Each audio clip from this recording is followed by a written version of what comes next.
জুলাই ঘোষণাপত্র ও গণ অভ্যুত্থানের সাংবিধানিক স্বীকৃতির দাবি জানান জাতীয় নাগরিক কমিটি এনসিপির আহ্বায়ক নাহিদ ইসলাম। এ প্রেক্ষিতে ৩রা আগস্ট সবাইকে ঢাকায় সমবেত হওয়ার আহ্বান জানান এনসিপি নেতারা। সনদ না দিলে ঢাকা ঘেরাওয়ের হুঁশিয়ারি দিয়েছে তারা।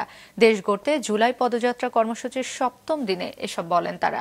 আজ নাটোর, সিরাজগঞ্জ ও পাবনায় হচ্ছে তাদের কর্মসূচি। Desk report.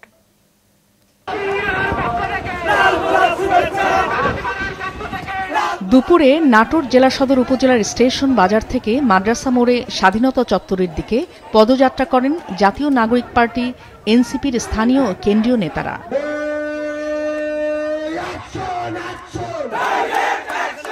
এ সময় স্লোগানে স্লোগানে মুখর হয়ে ওঠে স্বাধীনতা চত্বর।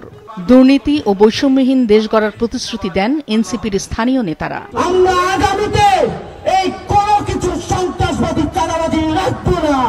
এদিকে নতুন বাংলাদেশ ও নতুন সংবিধানের পাশাপাশি জুলাই ঘোষণাপত্র ও গণ অভ্যুত্থানের সাংবিধানিক স্বীকৃতির দাবি জানান এনসিপির কেন্দ্রীয় নেতারা।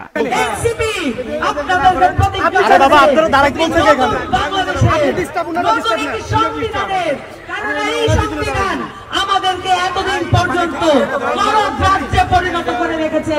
আমরা বলছি দেশের মৌলিক সংস্কার প্রয়োজন। আমরা বলছি জুলাই ঘোষণাপত্র দিতে হবে। আমরা বলছি গণ অভ্যুত্থানের সাংবিধানিক স্বীকৃতি দিতে হবে। এর আগে সকালে রাজশাহী থেকে নাটোরে যাওয়ার পথে জুলাই অভ্যুত্থানের স্বীকৃতির উদ্দেশ্যে জুলাই সনদ বাস্তবায়নের দাবিতে ৩রা আগস্ট সবাইকে ঢাকায় সমবেত হওয়ার আহ্বান জানিয়েছে এনসিপি নেতারা। যারা বিপ্লব করেছে তাদেরকে হত্যা করার একটা গ্রাউন্ড ক্রিয়েট করা হচ্ছে, হত্যাযোগ্য করে তোলা হচ্ছে, তাদেরকে অপরাধী হিসেবে তৈরি করার জন্য মিডিয়া দিয়ে সম্মতি উৎপাদন করা হচ্ছে। যারা হচ্ছে এই ফেসিবাদকে বৈধতা উৎপাদন করেছে দীর্ঘ সময়, তারাই আবার এখন কথা বলছে। তারাই ওই ৫ আগস্টের পূর্ববর্তী ইভেন্টগুলোকে তারাই হচ্ছে বিভিন্নভাবে ভেরিফাই করার চেষ্টা করছে।